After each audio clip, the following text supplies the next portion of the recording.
The category is What the Trans, darling?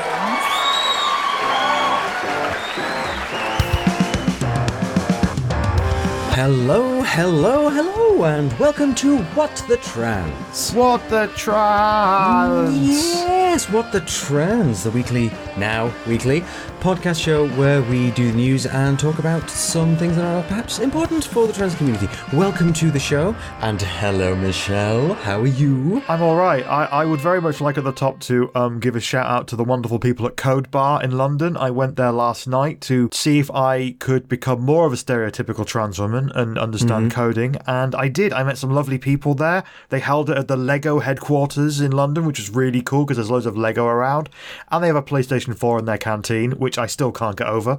What a wonderful place Lego must be to work. But yeah, if you are interested and based in London in learning how to code, they are really looking for trans people to get involved in this, so go and do it. So I did that last night, and it was so much fun. I can now build a web page that looks like it was built in like the 90s. Nice. Cool. Your skills are improving. Yeah, if we were living in the 90s, I could go out and get a job at Geosites or Yahoo or Lycos. Or CompuServe or whatever. And it's much better than those 1800s websites, which were kind of terrifying in their complexity. Surpassed only by their fictitiousness. Anyway. How are you doing? I am all right, yes. Had a bit of a faff today, in fact. I was supposed to be having a hair appointment, and I was like, how am I going to get to my hair appointment? And I thought, can I walk? No, that'll take ages. It's on like the other side of the city. And then, a bicycle. I could use a bicycle, which actually was just kind of given to my housemate just this week. And I was like, I could use the bicycle and do the thing, and I'll get there and it'll be no problem, because I used to cycle to work dead easy. And it turns out it was not dead easy. It was a really heavy bicycle, and I've forgotten a load of stuff, and I'm an extremely nervous cyclist, and basically I fell off twice and lost my balance several times, and I just thought I should not be on this bicycle. So I got off it and walked the rest of the way. So I missed my hair appointment. But then the appointment after that was at the hospital, so I was at least going to the right place. I was like, well, screw that, I'm not going to get my hair cut. I will instead go to the hospital, which kind of definitely fit the vibe of what I felt like I needed to do at that point. So one of the reasons that I was getting my hair did is, because it kind of needs doing every so often, but also I do have a gig on Saturday coming up in Leeds. There is a night called This Music Kills Fascists, and it's basically a big old trans punk night, which is happening at Wharf Chambers on Saturday the 18th of January. So if you are in Leeds or Yorkshire or anywhere generally in the north, or anywhere you like, really, if you particularly want to travel a long way for it, but it's going to be so awesome. There is us, as in St. Lucifer, which you are now a member of. Which I am now a member of. Yes, should I have led with that? Well, we've done it now. We've done it now. Yes, I'm now playing bass for St. Lucifer, which is awesome. So this is my band called St. Lucifer, which is playing a trans punk night to raise money for non-binary Leeds, and the night's called This Music Kills Fascists. It's like, I think this is possibly the coolest thing I've ever done.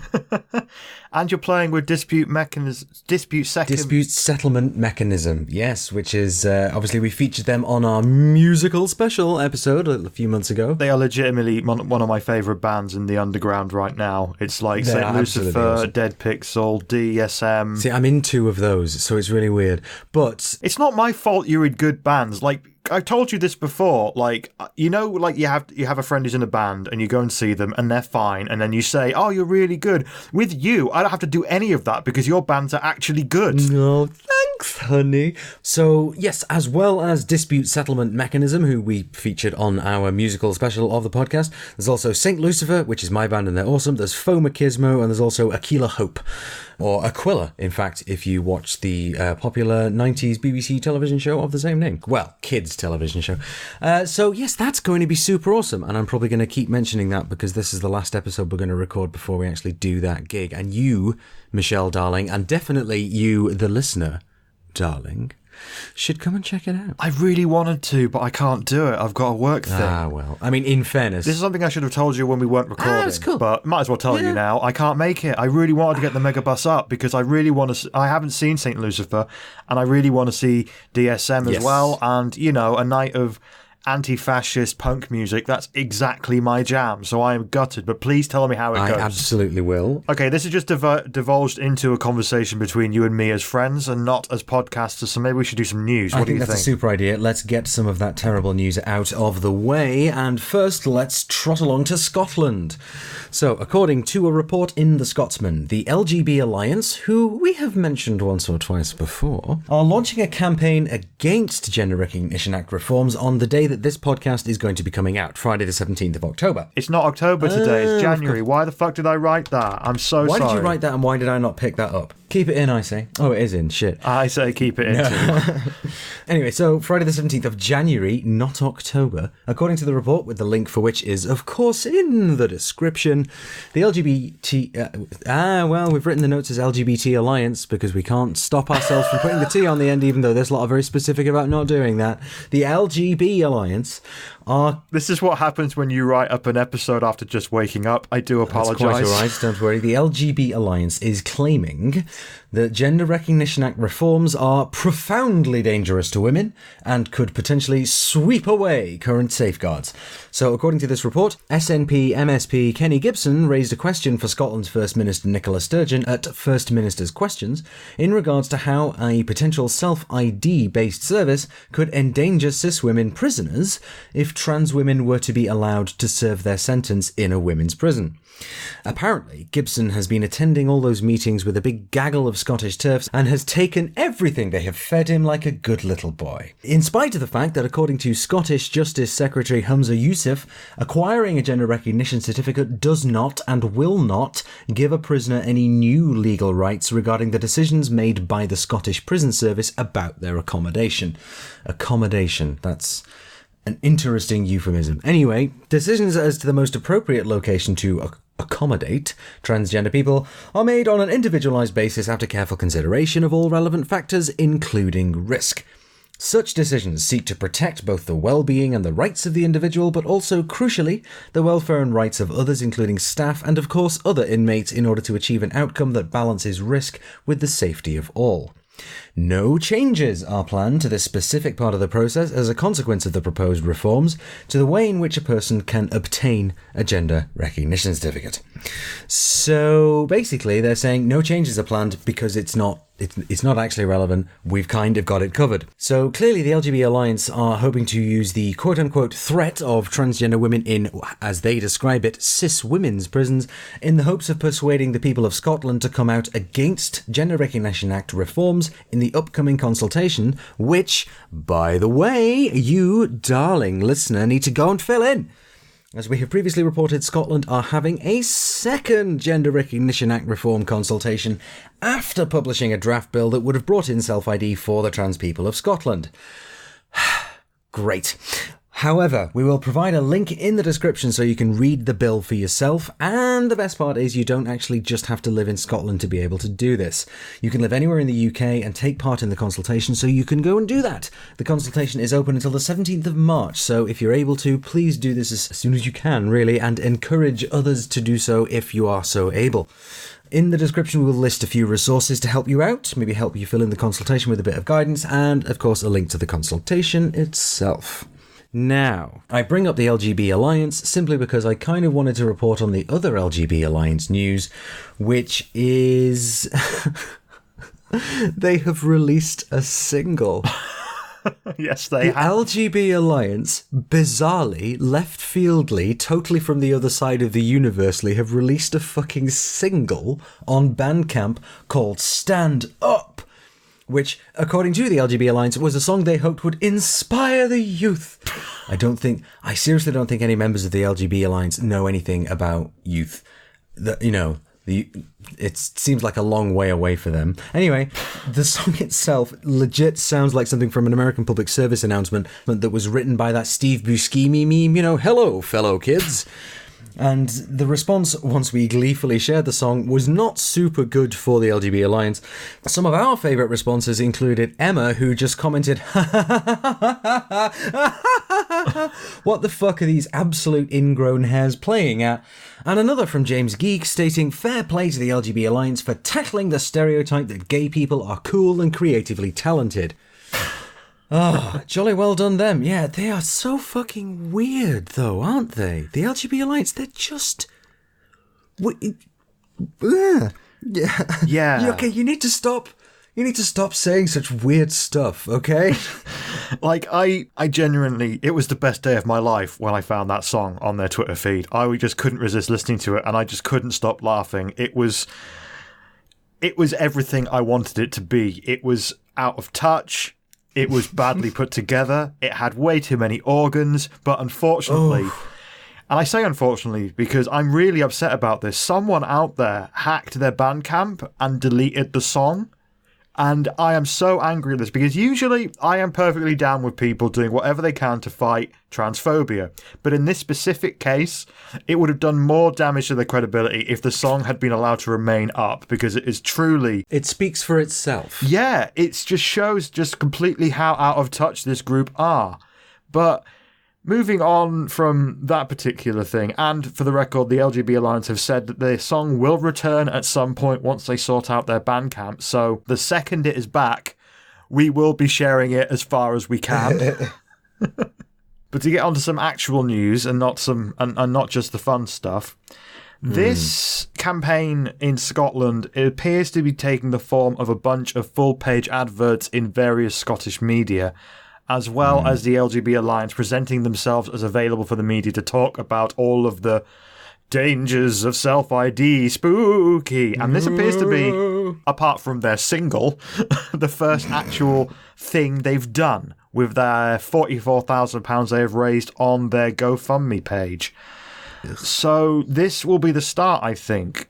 They are going to make some specific moves against trans equality, and this is the first salvo. So it is very important, listener, that you do what you can, whether that be fill in the consultation or if you happen to be in Scotland, maybe hooking up with your local trans activists and trying to figure out ways to combat this awful spread of misinformation that they are surely going to begin. And the odds aren't great because they have so much fucking money and so many ties to the media that it can seem quite daunting.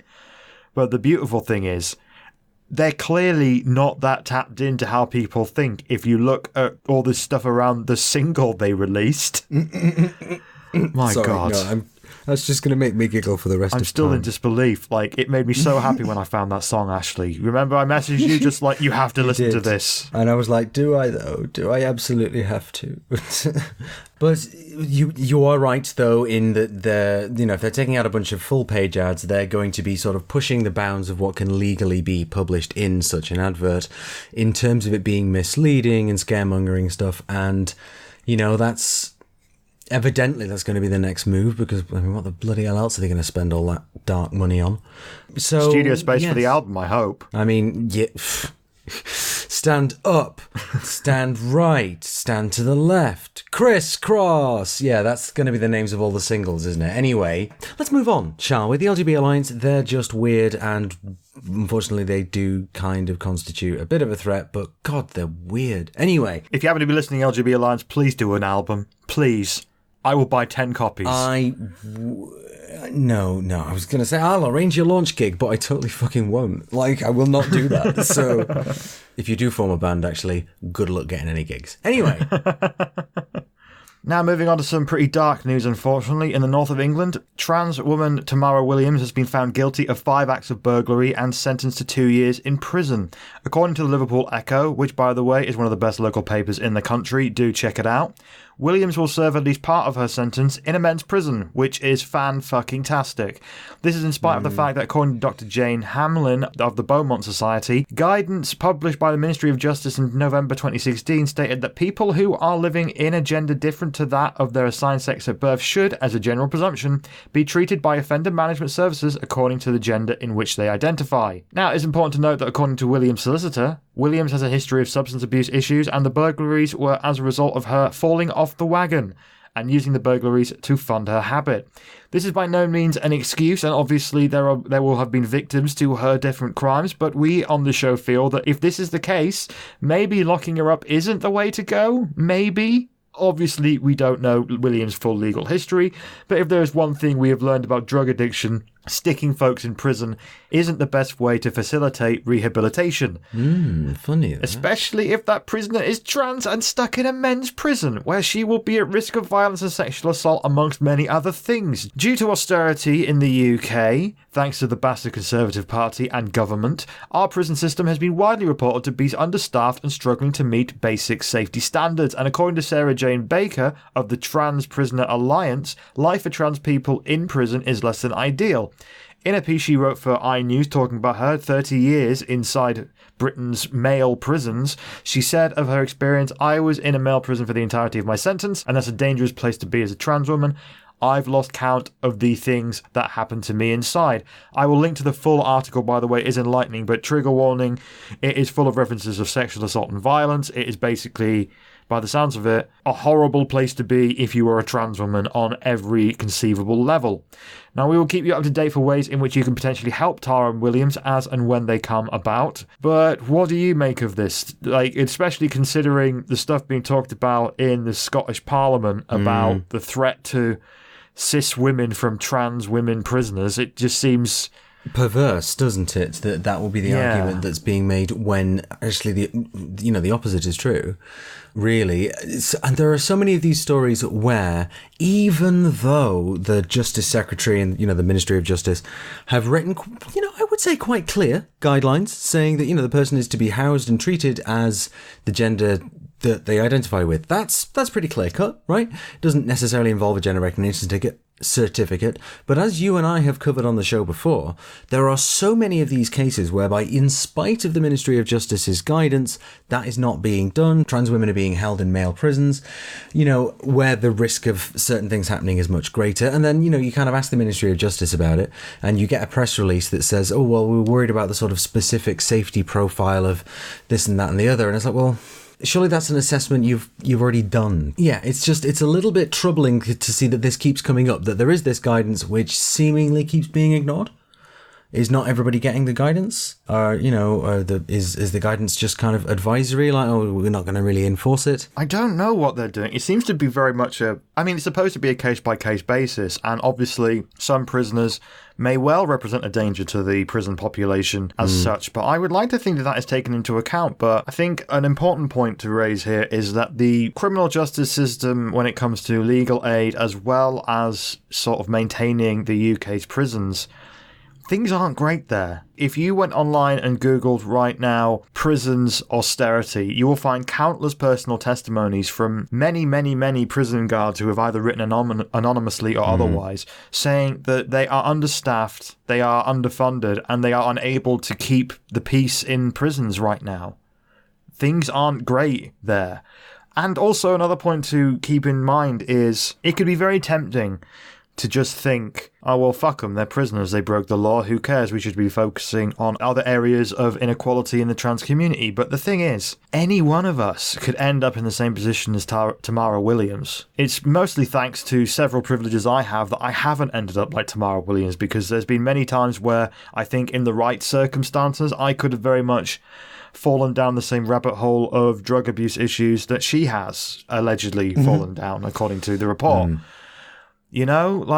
Nobody plans on going to prison. People do what they need to do in that circumstance. And I'm not entirely sure if this is the case with Tamara Williams, but based on the report, this is what it suggests. Desperation makes people act differently and in a manner that would be completely different from how you might think of things right now. But you're just you're 3 bad months away from being homeless, really, and whereas you're never 3 good months away from being a billionaire. Exactly. So it's difficult and it's complicated, and although it kind of doesn't need to be, really, but unfortunately here it is happening again. Where is there an appeal planned, or is there a campaign yet? I haven't found any mention of one. There have been similar appeals in the past, including what we talked about last time with Tara Hudson. There was a genuine groundswell of support for her. But I don't know if that's going to be the case this time, because I think now with the hostility in the media around this issue, I don't know if there's going to be many trans people who are willing to put themselves out there for a prisoner, because this is what the TERFs want. They want us to be defending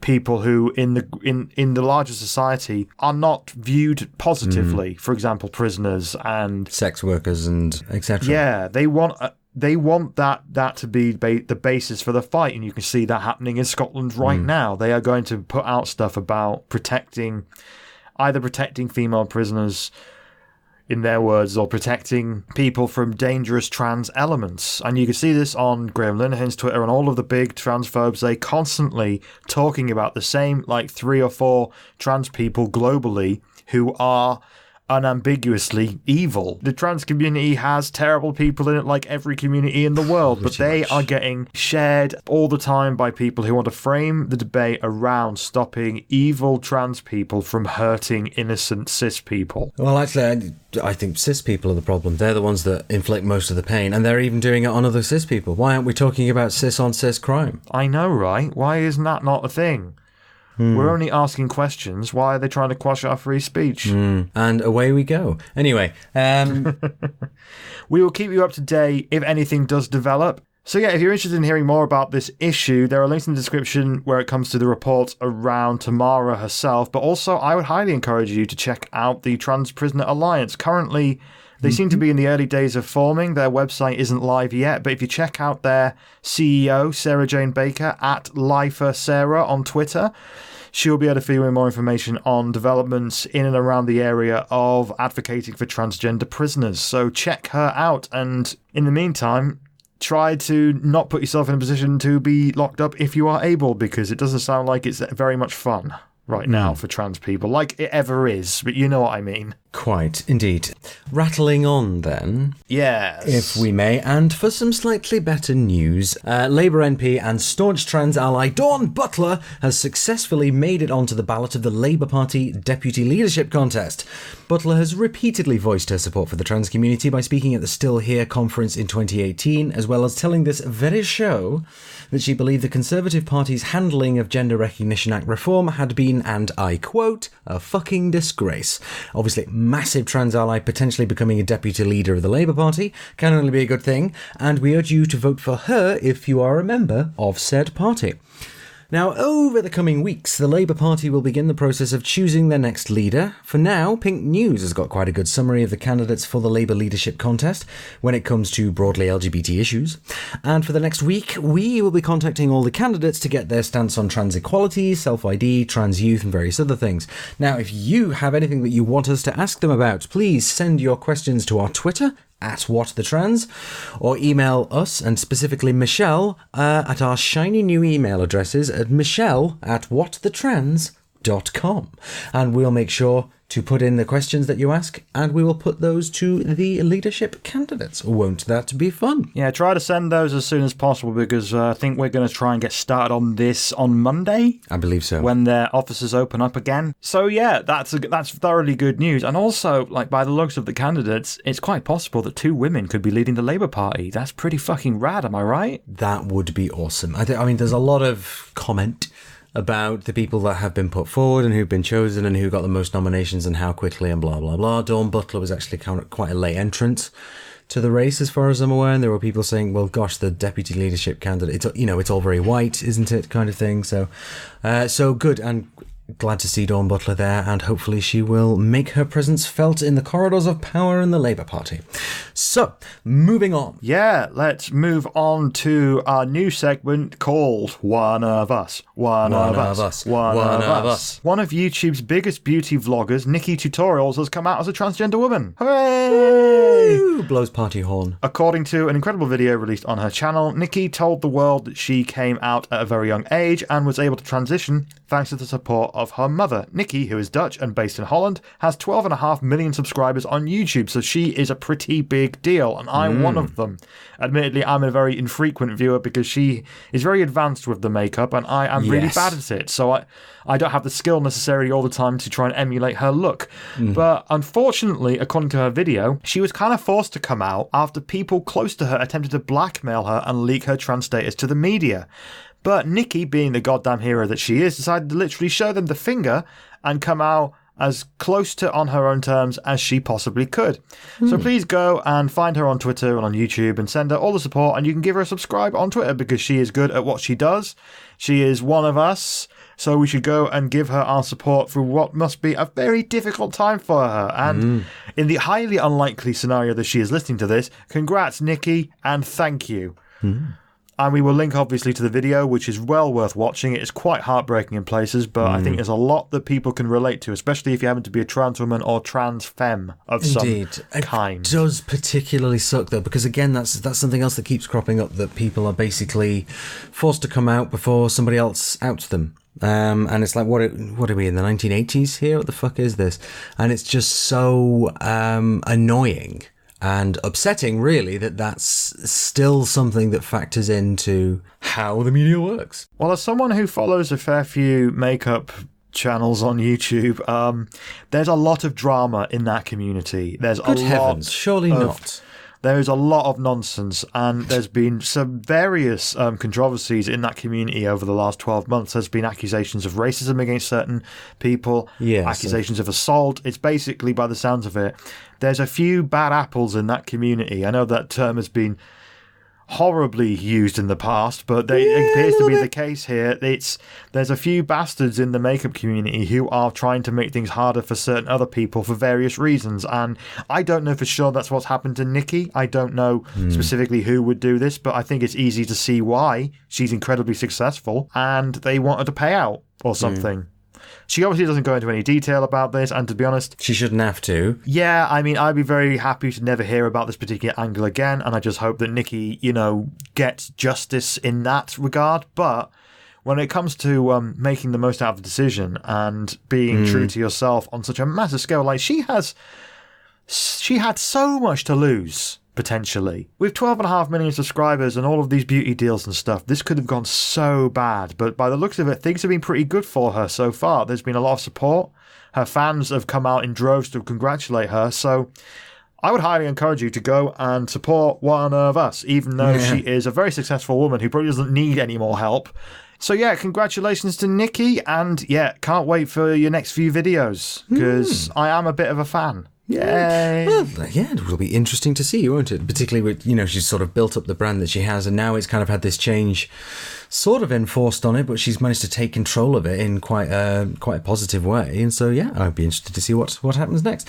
And of course, Nikki was not the only celebrity to come out as one of us. Seemingly, early this week, as singer, actor, and all-round genius Janelle Monáe appeared to come out as non-binary on Twitter. Now, you might have seen over the course of the week that the hashtag #IamNonBinary was doing the rounds, as non-binary people around the world were telling their stories, and Janelle Monáe jumped in on the hashtag, seemingly to announce their non-binary status. So, congratulations to Janelle, assuming we haven't catastrophically misinterpreted something.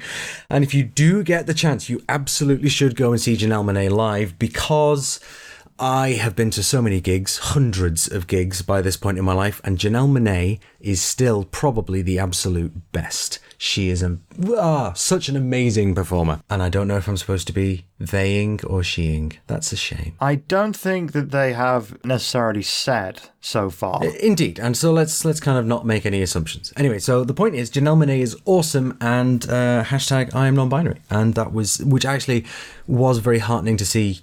At various points this week, I'd sort of dip into the hashtag and all these non-binary people sharing their stories from all around the world as well. So it's, not just sort of focused too closely on the UK as this podcast can be. Yeah, it was a lovely thing. And it was lovely to see, again, another person of incredible status coming out. You gotta, when it comes to Nikki and it comes to Janelle, you gotta think of, because especially with Nikki, I don't think you or I are necessarily the target audience. I think the target audience for Nikki especially is late teens, maybe early 20s, whereas I am very much in my 30s. Yes. I know how to do one makeup look, and I'm just going to stick with that for the rest of my life. I'm okay with this. That's entirely fair. But I think we got to think of the teenage trans person out there somewhere who will see Janelle and will see Nikki and go, fuck me, look at what a trans or non-binary person can do. Look what they can do. Yeah. Maybe I can do that.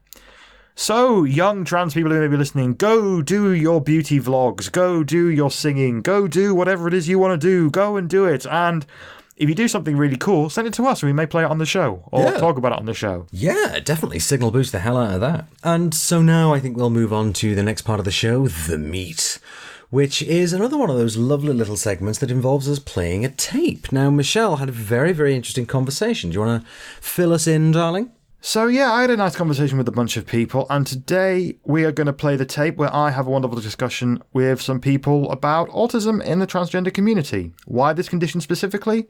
Well, because according to a study published in the Journal of European Psychiatry, 14% of transgender and non-binary people who participated in the study have been diagnosed with autism, whilst a further 28% who are not diagnosed shown signs of being on the autism spectrum. Now, this was not a massive study, only 177 participants took part, but I think anyone who has been to any trans event ever will have seen that people on the autism spectrum do make up an above average part of our community. So I decided that we should try and learn some more about autism, and who best to learn it from than the people who are living on the spectrum. So here is my rather fascinating conversation with Felix and Jo. All right, I am here from the more recent past with our guests. So, guests, who are you? Hi, I'm Jo. I use they, them pronouns, and I'm a writer, an editor, and an inclusion ambassador for Inclusive Minds. Hello, I'm Felix. My pronouns are he, him. All right, Jo and Felix, thank you so much for joining me. Just before we start, I'd like to go over a couple of terms for people who may not be familiar with these. So we're going to be using the terms allistic, which is just a word that means not autistic. But also another phrase that may come up is neurotypical and neuroatypical. These may come up, but these are more general, broad terms. So a neurotypical person is someone who does not have autism, ADHD, dyslexia, or any number of intellectual or developmental differences. And neuroatypical are people who do have an intellectual or developmental difference. So I hope that's clear to you. So to start, what are the things you would want allistic, trans and non-binary people to know about autism? So autism is a spectrum that covers a really wide variety of experiences. So each autistic person can be very different from the next. Autism is not caused by vaccines. It's also not caused by bad parenting or by fairies stealing away a baby and leaving a magical lookalike behind. When I tell someone that I'm autistic, I'm not looking for pity or praise. I want them to be better equipped to understand and accept me for who I am. So I think there's a lot of similarity with coming out. There's also the same rush of excitement when someone says, oh, same. In general, the wider autistic community prefers identity-first language to person-first language, which means you would usually say autistic person rather than person with autism when you're speaking generally. But you should always ask individuals how they prefer to be referred to if you need to talk about them in this way. And if you want to talk about the differences between autistic people, please use support labels rather than functioning labels. Saying that someone has high support needs rather than that they're low functioning, or vice versa. Functioning labels have some nasty implications, while explaining someone's support needs does not. And individual people might prefer different terms, but this is a good rule for general use. And with all of that said, when you're listening to us guest speakers on the rest of this episode, please remember we are speaking for ourselves rather than the wider community when we talk about our experiences of autism. Felix, do you have any thoughts on this? What are the things that you would want allistic, trans and non-binary people to know? Yeah, a lot of what Jo touched on is pretty much a lot of the most important points. I think it's also really helpful to note that a lot of autistic people experience different issues when it comes to sensory. Some sensory issues are auditory, some are tactile. It really is just dependent on person to person. And, you know, it's not always the common portrayal of like a white kid who likes trains, of people who are autistic. We come in all different races, genders, and there's just a lot more to know about the autistic community than, you know, what's usually portrayed in the media. Yeah, there's a lot in the media of a very specific kind of, usually a white man who is really good at computer things. That seems to be a very common stereotype. There's a thing in movies where people tend to look for the savant trope. I can't even remember if I'm pronouncing that right because I mostly see it written down. But when somebody has really exceptional skills in some area, and I think a lot of the time some parents get a bit confused when they get an autism diagnosis and then their child isn't a miracle worker in some random capacity, like opening a drawer and being able to know exactly how many pins are in it. I was told that we were going to have a genius baby, but they're just the same as every other baby. What is this? Exactly. There's that entire trope. And regarding the white kid who's typically male thing, there's generally an underdiagnosis rate for people who were assigned female at birth, because the diagnostic criteria as they stand are pretty out of date and based on assigned male children with high support needs. So lots of clear signs in assigned females get missed by professionals, especially if the person in question also has lower support needs. And that means many of us only get a formal diagnosis in adulthood after we go out and seek one. And that's how it was for me. That leads right... Oh, sorry, Felix. Go on. I was just going to say same for me. I mean, also being a Black person, that's another thing that kind of, prohibited me from getting a diagnosis until I was, well past my teens. Yeah, I don't think I've ever seen in the media or in movies or TV or anything a person of colour with autism. I mean, it must have happened at some point, but it's not like you've got your Sheldons from The Big Bang Theory. You know what I mean? Yeah. Like that is the image you get when you think of people with autism. Oh, wait, did I phrase that wrong? No, you kind of, but it's fine. Autistic people. I am liable to make these kind of mistakes, so please correct me as I go on, and I will include every time I make that mistake on the show, because I think it'll be a really good learning experience for people listening. Yeah, that makes sense. But yeah, that does lead in nicely into the next question. How did you come to realize that you were autistic? Felix, would you like to talk on this? Yeah, absolutely. So I spent a lot of my early childhood not speaking, mostly by choice. I like to think that when I was younger, I just didn't talk because I didn't feel like I fit in. And, a lot of those typical behaviors that you see in young autistic kids, mostly meltdowns over sensory overload and things like that, were things that my parents really didn't take too well. My mom would always ask me, why are you so weird? And kind of just made me feel really negative about the way that I, exist in the world. And so maybe when I was high school, so starting at age 14, I started looking into my symptoms and just trying to piece together what I was going through, because without support from my parents, I felt really alone and confused. And through a lot of reading, after maybe 2 years, I kind of thought, okay, well, maybe I'm autistic, and I just never got a diagnosis because I'm assigned female at birth. I'm Black. My parents aren't super well off, so there are a lot of factors that go into getting a diagnosis. So then when I graduated high school is when I started seeking a diagnosis for myself.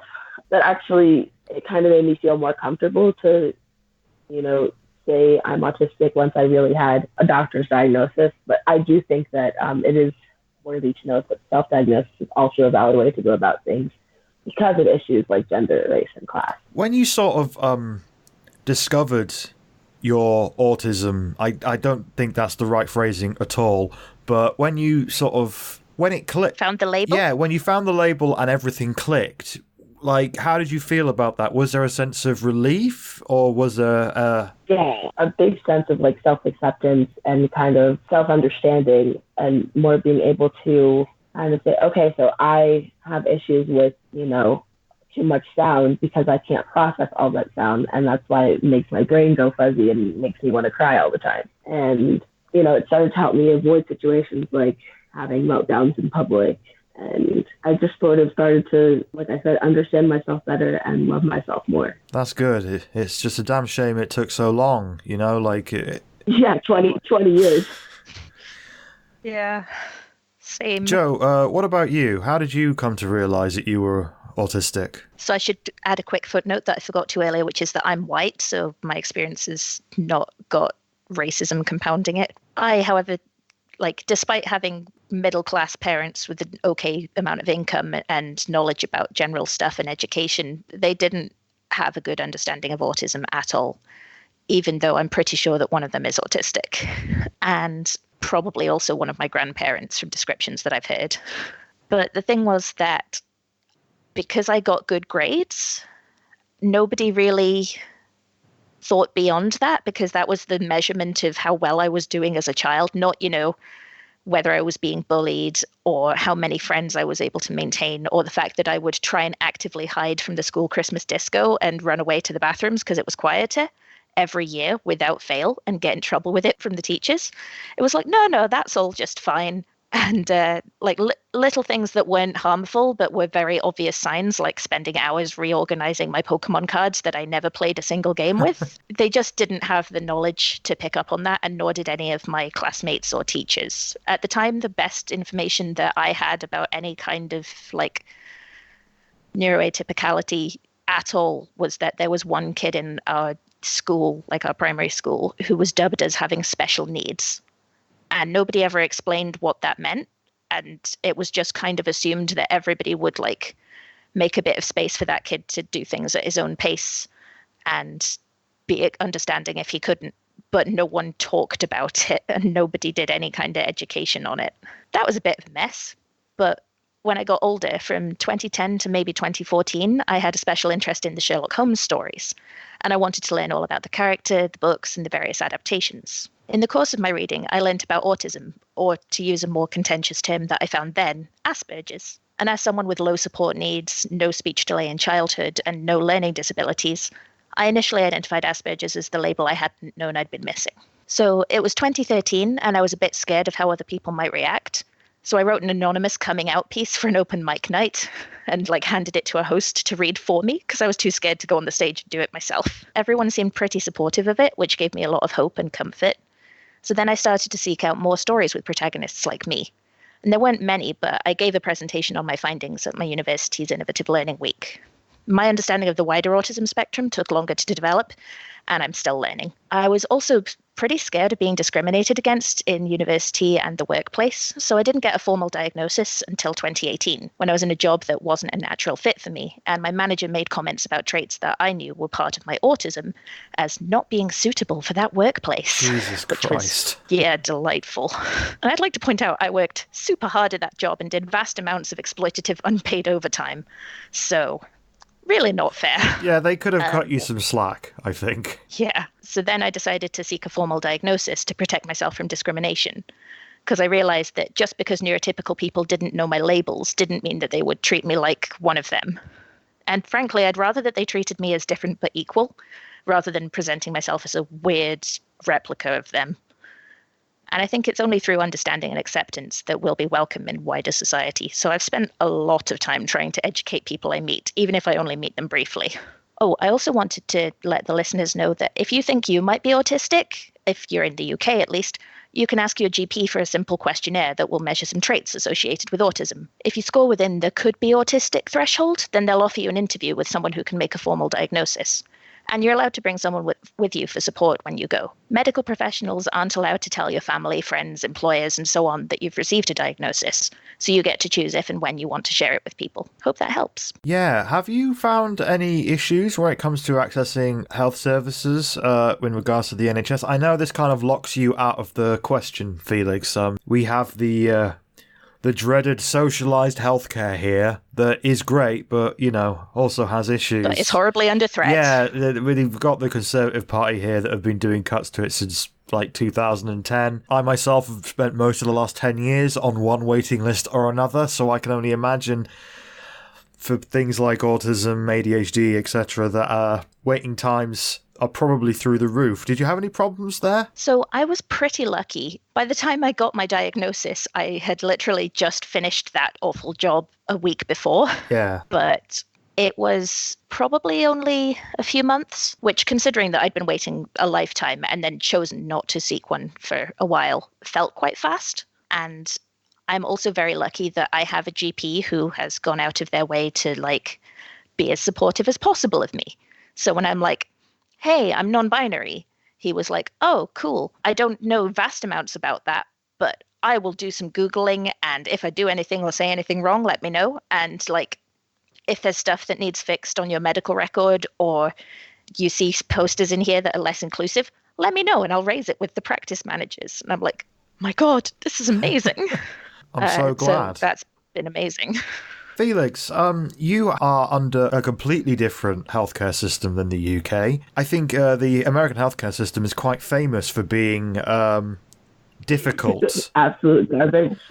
Have you found issues with dealing with the healthcare situation over there? Yes. So when I was diagnosed, I was on Colorado State insurance, which was really nice. I had, dollar copays and, mostly dollar medications. But you can only qualify for that if you are like below a certain poverty line, I guess. Like you can't make more than like $1,100 a month, which in Denver is like kind of impossible if you have to pay rent. So in British UK pounds, that's about £900, which isn't a lot. Like you could not live in London on that wage. I mean, well, you probably could, but it'd be very, very hard. So yeah, I could see how that might cause problems. Mm-hmm. And so at the time I was insured and I had a lot of support from my primary care physician, who is the person who referred me to the person who diagnosed me. And I think at the time I was also just coming out as non-binary, so there was a lot going on. And, everyone around me was very supportive, but I haven't had access to that in over 2 years, just due to how terrible the healthcare is here. Now I moved a bunch and I started making more money than you're allowed to make when you're on Medicaid here. So I have run into a lot of bumps in the road because I don't really have a lot of support when it comes to being autistic. Like I still haven't told my mother just because we spent all that time fighting about all my traits. And, I spent a lot of time working to convince her like, hey, I need a diagnosis. Like I feel different. And, she just refused to hear it. So That sounds really tough. I don't know. It's really uncomfortable to not have your own mother know everything about you, but it's fine. I think there's a lot that allistic, trans and non-binary people can relate to there, because a fair bunch of us sort of grow up with a secret or something very different about us that we don't know how it's going to play with people in our lives. So I think I can empathise with you there as someone who grew up trans and very much in the closet to a certain extent. I mean, as close as an allistic person can, I think. I'm going to add in a question here because I remember that you were talking about meltdowns and sensory overloads. Would you be able to explain what those mean to people who may not be aware? So autistic people often have sensory differences compared to holistic people, like Felix mentioned earlier. Our senses can be stronger than usual, which is called being hypersensitive, or weaker than usual, which is called being hyposensitive with an O. Lots of things can be more difficult when this is the case, whether it's clothes irritating your skin, touch being painful, hearing nasty high-pitched noises that most adults can't perceive, getting overwhelmed by light and sound, or feeling understimulated and struggling to balance. So if you think someone's being fussy about a certain temperature, texture, smell, flavor, sound, or light level, remember they might be experiencing it far more intensely and painfully than you are, because we all need allies who can help us to make spaces more accessible, and taking these things seriously is a vital first step. When it comes to shutdowns and meltdowns, I tend towards shutdowns rather than meltdowns, and if my stress levels get too high, the odds are that I will have a shutdown. For me, that means temporarily losing my ability to speak, my brain grinding to a halt, and my motor skills getting majorly reduced. Sometimes shutdowns while walking somewhere mean basically freezing up and not moving for a few minutes, or moving with much more difficulty than usual. It's really unpleasant, so I try to remove myself from situations that are likely to cause one.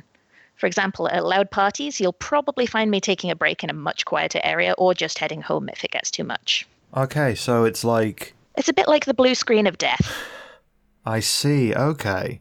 Felix, do you have anything to add? I mean, I think Joe pretty much covered it really comprehensively, but I think just like personally for me, I lean more towards meltdowns, and I've had to kind of trade myself to shut down rather than meltdown, to avoid, police presence and, just avoid like public conflict, because I do really struggle with auditory sensory overload. Most times I'm in public. I usually have my headphones with me, and I think it's just, whereas a shutdown is more of an inward kind of freeze up moment, a meltdown is, what most people would call a temper tantrum, or it seems like a temper tantrum. For me, it's a lot of crying and working to calm myself down, which involves, stimming and doing some movements and flapping and spinning around and just trying to calm myself down. When you say stimming, what do you mean by that? Stimming is just kind of like whatever makes your body feel good. So for me, it's usually like arm flapping. It helps me feel more in control and therefore kind of helps me to calm down or, just soothe myself. It's kind of a self-soothing thing for me. Yeah, I stim too, but mostly because of trying to be stealth when I was younger. I got quite good at masking it. So, for example, I would bounce my foot rather than flap my hands because teachers couldn't see it under the table. So I saw a nice description once, which was that the difference between having a meltdown and having a temper tantrum is that a child usually has a tantrum in an attempt to get attention. And so if an adult just like walks away from them, they'll usually pick themselves up, stop crying, and chase after because, they have an understanding of the situation that if this isn't effective as a strategy to get me attention, then I should try something else. Whereas the autistic kid having a meltdown is going to just continue having a meltdown because it doesn't matter what the hell the adult is doing. It's like, no, I'm overwhelmed and in huge distress. I'm not going to be able to just pick myself up and dust myself off until this is run through. Okay, that makes sense. I mean, I don't know if this is a good analogy, but I guess it's got more in common with, say, a panic attack. Yeah, I think as a person who experiences panic attacks as well, that would be a little more accurate. It's just something that's not really in your control. Yeah, I get nasty anxiety spikes, and, it's not quite feel like you're going to die panic attack level, but I think of them as anxiety attacks because they tend to last for fairly short bursts like panic attacks. And when they overlap with a shutdown, it is miserable. Yeah, I can only imagine. That doesn't sound great. Not being able to communicate what you need for help is a pain in the butt. Mm-hmm. So what is life like as an autistic person? I think for me, it can be scary. I still don't tell a lot of people because some people react and they're like, oh, we're all a little bit autistic. And you're like, hey, no, that's not true. It's how it works. Otherwise, I wouldn't tell you. Or, people say, well, you don't seem autistic and you don't act like my little brother acts or things like that. And the reason that can be scary for me is just because, it lets people assume things about me and make up their own judgments about me before I really get to explain, like, this is how my autism affects me, and these are the ways you can help me, and these are the ways, I perceive things. And, when I really mean it as, like, an explanation for why I do something, people seem to take it as an excuse or just don't believe me. And that's put me in potentially dangerous situations because I have had someone threatened to call an ambulance on me for having a meltdown. Whoa. Yeah, which is really scary because usually with ambulances come cops, and as a Black person in America, I'm very uncomfortable around cops. I don't appreciate them. ACAB. And I think it's just like if I kind of have to work a lot harder to be more in control of my symptoms in public because they could create a potentially dangerous situation for me, which I think is really unfair, because of my race. I think it's like just another thing I have to worry about when I go out in public. I'm very visibly trans. I'm Black, so it's not like you can not be Black in public. Yeah, it's just created kind of sort of sense of like extra caution of being really careful around who I tell and what I say. And it's become very draining, I think. It's also loads of fun because I know a lot of people on Twitter who are in the autistic community and in the trans community. And I have a lot of, online friends and stuff around it. But in real life, for me, it is very precarious. Yeah, just so you know, not only is your healthcare system very well known in the UK, your police situation is also very well known in the UK. Like, I still can't get over how in the States it's a thing. You hear about this in the gaming community a lot where people, call a SWAT team on someone they're playing against, and they can just do that. They can call someone and send armed people bursting through someone's door. Like, I don't think you can do that here. I mean, armed with truncheons, maybe. Yeah, they'd show up with a stick and knock on the door. That's probably the worst you could do here. Like, and then that's on top of all of the issues with race and stuff. And I think our listeners will have, at some point, if they have been online in any capacity over the last few years, will have seen some horrific videos of how the police treat people of colour in the US. I can only imagine how infuriating and terrifying that must be for you, Felix. Yeah, likewise. I have a book recommendation, though. Oh, yeah? It's a children's picture book called Benny Doesn't Like to Be Hugged by Zetta Elliott. And it's specifically an own voices book in that it's a Black author telling the story of a Black child, although she does point out she isn't autistic, so it's not own voices in that sense. And the reason that she chose to do that was because of the stereotype of it always being the white male autistic child. And she wanted to get away from that. And it's just a really wholesome book, which features lines like Benny likes cupcakes without any sprinkles. And it's very, very good at explaining that, like, minor differences in how somebody goes about their day and their preferences for how things are doesn't mean that you have to be a jerk about it. And it's good to have representation of Black autistic people because we need that a lot more in the world. Well, I just remembered we were talking earlier about representation of people of color who are autistic. And I remembered the live-action Power Rangers movie that came out in the U.S. a couple years ago has a Black autistic character. Really? I don't remember his name. Yeah, he's the Blue Ranger, I think. I need to see this now.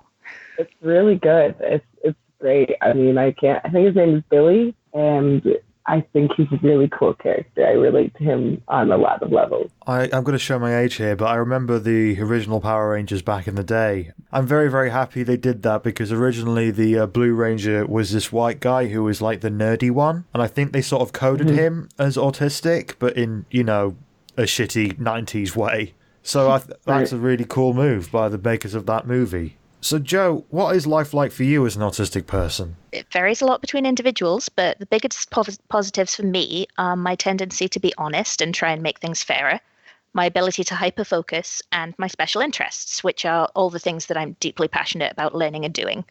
So if you see the phrase special interest in relation to autism, that's what it is. But also, a lot of things are slightly harder than for an able-bodied neurotypical person. On a physical level, there are a few things. The biggest negative by far is sensory overload. I'm hypersensitive to various things, but the most common problems are bright sunlight, rain hitting my skin, high-pitched noises, loud noise in general, and the sensory nightmare of supermarkets. Grocery shopping is way harder as an autistic person, or at least I find that to be the case. But I've seen news stories of supermarkets doing autism-friendly hours where they dim the horrific lighting and turn down the sound and stuff. So I think it must be a wider problem too. There was one summer where I lost my sunglasses and I couldn't afford replacements. So on bright days, I spent a lot of time literally hiding indoors until the sun went down. And I want to get active noise-canceling headphones someday, but that's going to cost a lot of money that I don't have right now. So when I have a day of that sensory overwhelm is worse than usual, sometimes I just can't go to places with average amounts of noise, like being outside on the street. And I actively avoid flavors and smells that are too intense for me. But one of the hardest to avoid is the stink of cigarette smoke, especially if you're like walking on the street or using public transport and a smoker sits down next to you.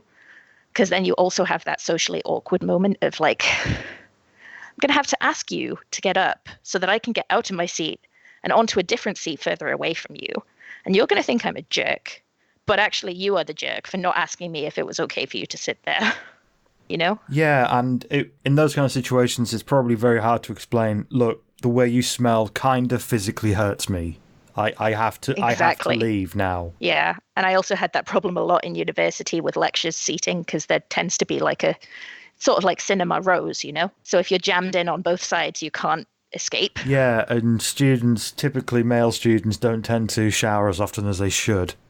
Yeah, and I had one friend who would sometimes eat crisps in lectures, and it was like, no, don't open the prawn cocktail ones anywhere near me, please. I'll admit, I've done that. I love prawn cocktail, so I'm so sorry to any autistic people that happen to be around me anytime I've eaten a bag of crisps. Another handful of physical things is that I'm quite clumsy. Not enough that it prevents me from doing what I want, but I tend to be slower than most people at some tasks, like handwriting, where I was the slowest person in my year to graduate from pencil to pen, like slower than the guy who was actually diagnosed with what was then called dyspraxia, but would now be called, I think, developmental coordination disorder. I'd have to check that. And getting dressed and tying my shoelaces are things that still take a long time, even though I've been practicing them my entire life. But when I put the time in, I can get really good at certain things that require fine motor skills, like drawing and painting miniatures for D&D. My sense of where my body is in space can also get slightly skewed, especially if I've already had a shutdown that day. So sometimes I bump into things, and occasionally people, which is kind of awkward if most of the pavement is empty and I thought I had enough space and then I jostle someone.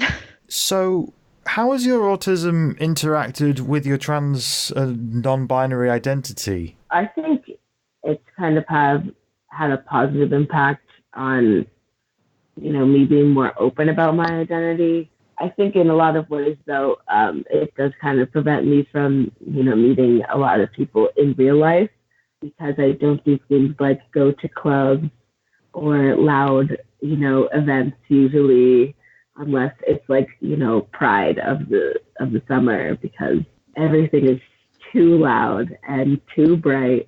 And there's too many people who are touching me. So I don't go out to, where the whole, trans and non-binary scene is, where I'm at, because of, fear of meltdown in public. But I think it's also, it's led me to this huge community on Twitter of, trans and MB people who are autistic like me. And I've made a lot of friends and, people who I consider kind of like family now. And it's really nice. I think, like I said, being able to be open about it has really helped me, just come into myself a little more. Cool. Does that make sense? Totally. It comes with a sense of identity and a sense of community inside the community, if you see what I mean. Is that right? Yeah. Yeah. Jo, have you felt the same? Have you had the same experience? So I sort of rushed to find a book that I could reference just now. There's a study where the researchers found that being LGBTQ plus was twice as common in the autistic population than in the non-autistic population. And such differences were more common than heterosexuality. The study cited is George and Stokes 2018, and I'm getting that from a book called Gender Identity, Sexuality and Autism, Voices from Across the Spectrum, edited by Eva A. Mendez and Meredith R. Maroney. So yeah, there is substantial overlap between the communities. And I also struggle with loud spaces, so clubbing and so on is right out. I went all of once for a friend's 18th birthday, never been back. But Pride is a big sensory overload day that I kind of have to plan around as well and think about, like, okay, if I do the march, I'm not going to be able to wander around the community fair for that long because I'll already be really tired and fed up of the noise, not to mention the heat and the people. And But I have a handful of friends who are also neurodivergent and non-binary, which is really cool because it's a lot easier to be really blunt about things with them than it is with holistic friends, because sometimes people are like, oh, you can't just make that comment. Geez, social norms and propriety, except they don't phrase it like that. But, you can't complain about your boobs in public, for example. And I'm like, but they're annoying me. That's the thing. I've had the same. I've complained about my boobs in public, and I'm saying this as an allistic person, as a non-autistic person. I'm trying not to do the whole, oh, I have that too, everyone's a little bit autistic, but yeah, some people are really uptight about boobs. It's the sad truth of the world. We should be open about boobs. Sometimes they get in the way, sometimes they're annoying. Like, I wouldn't change them. I love my boobs. They came about 25 years too late, but I love them now, they're here. Gender identity-wise, I'm non-binary, and I grew up in a pretty bigoted place where the most sophisticated concept of gender I was exposed to by age 11 was that there were boys who had penises, girls who had vaginas, and jokes about cross-dressing people who were condemned with a transphobic slur that I'm not going to repeat here by my classmates. So that was my first concept of people publicly subverting the gender binary. But because the concepts of sex and gender were so heavily conflated, it was comparatively easy for me to reject the social group of girly girls as something I didn't want to be part of, without anyone in my family thinking me less of a girl for doing so, which, I would have been fine with if they had, but they just assumed, oh, there's lots of different ways to be a woman. And that's very true, but in my case wasn't what was going on. I distanced myself from conventional femininity as much as I could because it felt like the right thing for me at the time. And I now realize that my lack of interest in and awareness of other people's opinions was a major benefit of being autistic, because I wanted to present myself authentically. So I wore whatever gave me the least sensory issues, and I stopped wearing skirts and dresses as soon as I got agency over my clothes. I also hated the color pink with a passion. And even now, I'm not sure how much of that is my sensory distaste for it and how much is internalized misogyny and a rejection of the gender norms that people tried to project onto me. I actually started wearing skirts and makeup again after I came out as non-binary around 2018 because I realized my discomfort with them stemmed from the feeling that I was performing girlness. And when I was free from that, then they were just things that it sometimes feels good to wear. So I think overall, being autistic has helped me to block out unhelpful external opinions, and it led me to focus on what's authentic for me and to look critically at the social structures around gender and being prepared to learn more logical ways of looking at things. Seeing people as individuals and gender as a variable social construct makes a lot more sense to me than splitting society into two camps based on body parts and then insisting their personalities and interests should somehow be determined by that. Whilst you were talking about issues around loud spaces like prides and clubs and stuff, I couldn't help but think about Hannah Gadsby's Nanette, where she's talking about, she says it as a joke in the show, but she just says, where do all the quiet gays go? Pretty much board games groups. It's what I found. And D&D. Now that sounds like a good night. I'm well in my 30s now. I think my partying days are starting to come to an end, so I will definitely come and hang out with you two at a various pride to play some D&D sometime if you guys are up for that. When it comes to the trans non-binary community, do you think there is enough being done to accommodate autistic people? I feel like from my perspective, when it comes to public spaces, there really isn't a way to make there is a way to make space for autistic people, but nobody has really done it. There is a way to make pride, more accessible to people who have sensory overload, and there are ways to make, queer cafes and, more quiet spaces. It just really hasn't been done yet. So there's a lot of potential, I think, but I just don't think it's something that a lot of people really consider. Yeah, I think also a handful of really simple things that can be done is just being prepared to turn down speakers if someone asks you to. There's one pub I go to that is oh, we have a minimum volume, sorry, which is just really unnecessarily ableist. And if you pick music that doesn't have lyrics, it can be less verbal information for somebody's brain to process, which can help. But in general, it's been pretty good with the trans and non-binary community. I've never had anyone within it be mean when they found out I was autistic. That's really good to hear. And I'll say, when I've been reporting on events, this isn't something I've normally thought about when it comes to covering events. So that is definitely something I'm going to keep in mind when I'm covering events in the future. I'm going to be right, is there a space for neurodiverse people, or is there a space for autistic people? And I'll definitely keep that in mind after this conversation. Try and ask about these kinds of things. Quiet rooms can be a godsend. Mm-hmm. Yeah, I can imagine. All right, Felix, Jo, thank you so much for talking to me today. Where can people find you online? For me, you can find me on Twitter at EditTheEpic. And me, you can find me on Twitter at It's Felix Now. Oh, and if people want, I have a Steam curator page called Inclusive Games. Oh, I'm definitely going on that. Yep, I'm definitely going to be following you on Steam. Jo, Felix, thank you so much for joining me today. I have learned a lot. I'm sure our listeners will have learned a lot. Thank you so much for sharing and for being here. Welcome. It's been really fun. It's been awesome. So I think I learned a lot from that. Did you? Are you coming from a place of more knowledge now? Oh yeah, there was a lot of stuff that I didn't know. And I did a fair bit of research into this, but I don't know if I would necessarily count as neurotypical. There'll be more on that in a later episode, obviously, but probably as someone who is not on the autism spectrum herself, I learned a hell of a lot. So Thanks, guys. You were great. Absolutely. Thank you so much for participating, for, getting your voices heard. That is wonderful stuff. So, and that is a super time for us to bring things to a close. Thank you all for listening. Obviously, you can catch us on the social media now. It's on the Twitter at WhatTheTrans, Facebook /WhatTheTrans. And you can check us out on our website, whatthetranspod.tumblr.com. And yeah, please do send us your suggestions, send us your thoughts, send us anything that's happening in the community, and we will probably talk about it on the show. Yeah, it's a slow news week. No, I'm kidding.